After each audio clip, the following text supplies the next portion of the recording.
This is part two. Now, just like salinity, I think, is a great measure of what a biological clue or biological evidence of what's gone on in the past. And DNA is a great evidence. So the fact that our DNA, huge percentage of the DNA in our own bodies has no function as to the body, and that's the same with life.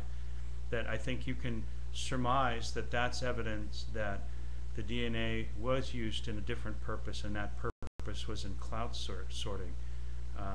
Same thing you can say with the salinity, that the fact that our salinity in our bodies is much lower than what is in the ocean. I think that's great evidence that the oceans were at one time less saline. And there's independent evidence, of course, that the ancient oceans were less saline. Well, when it comes to the climate change debate, in terms of the context, and again, I think the context is really important.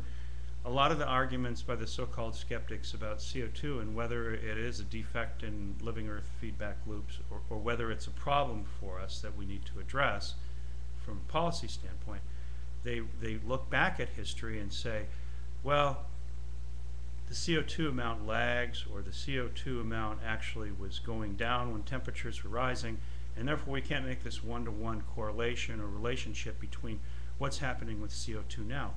And part of that, of course, is the failure to look at CO2 as an electrical forcing on clouds rather than as kind of a thermal heat trapping forcing that then feedbacks occur as to the clouds.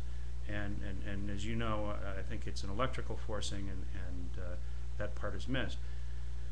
But the question of whether CO2 is causing this defect, if you look at history and you say, well, you know, we have all these problems, it's rising when the CO2 is falling, and there's a lag between temperatures and when the CO2 amounts increase and so forth, are divorced from any a context of what the electrical conditions were at the time that the relationships were being set up.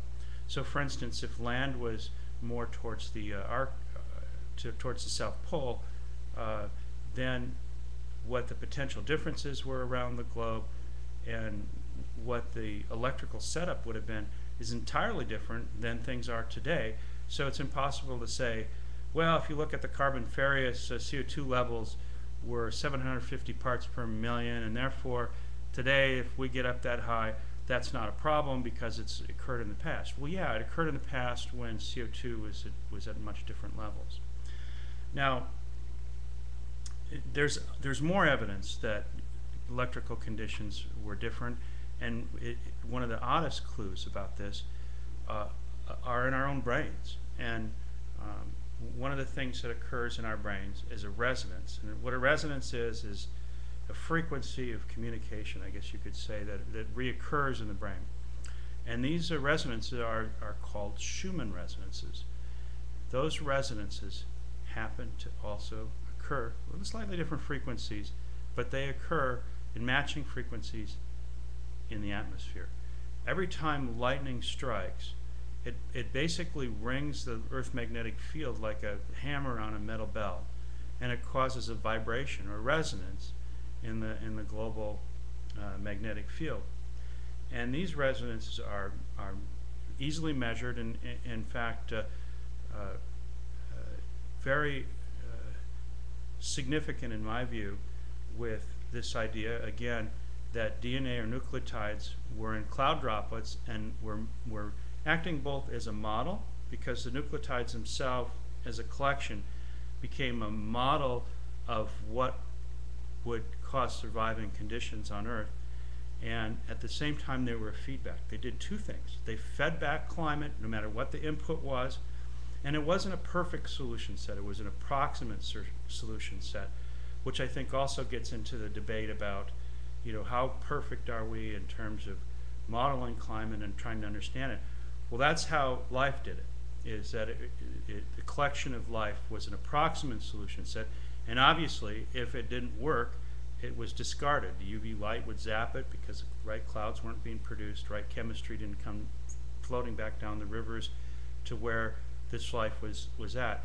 And as it became more complex, it began to be able to interrelate with the electrical conditions that were going on, which is again the Schumann resonances. So not only could the life become complex enough to alter the fields, but also to create their own fields in their own reality by when they sensed certain particular type of resonance going on, then more complexity, like chemical complexity, could occur where communication was actually taking place. This, to me, is a huge clue.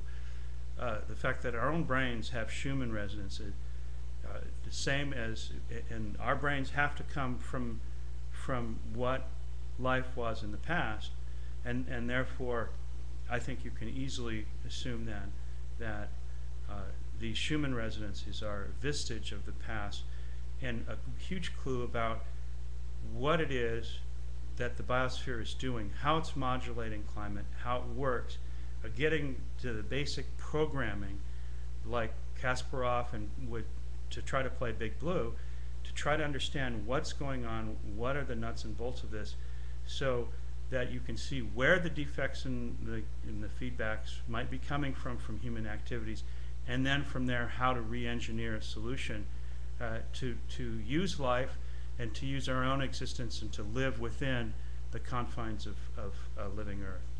How to be stewards. So I think without knowing the mechanism and understanding the mechanism of electrics, what isn't being discussed properly in the climate change debate is how to be stewards, how properly to present a living Earth and increase our chances of survival within it.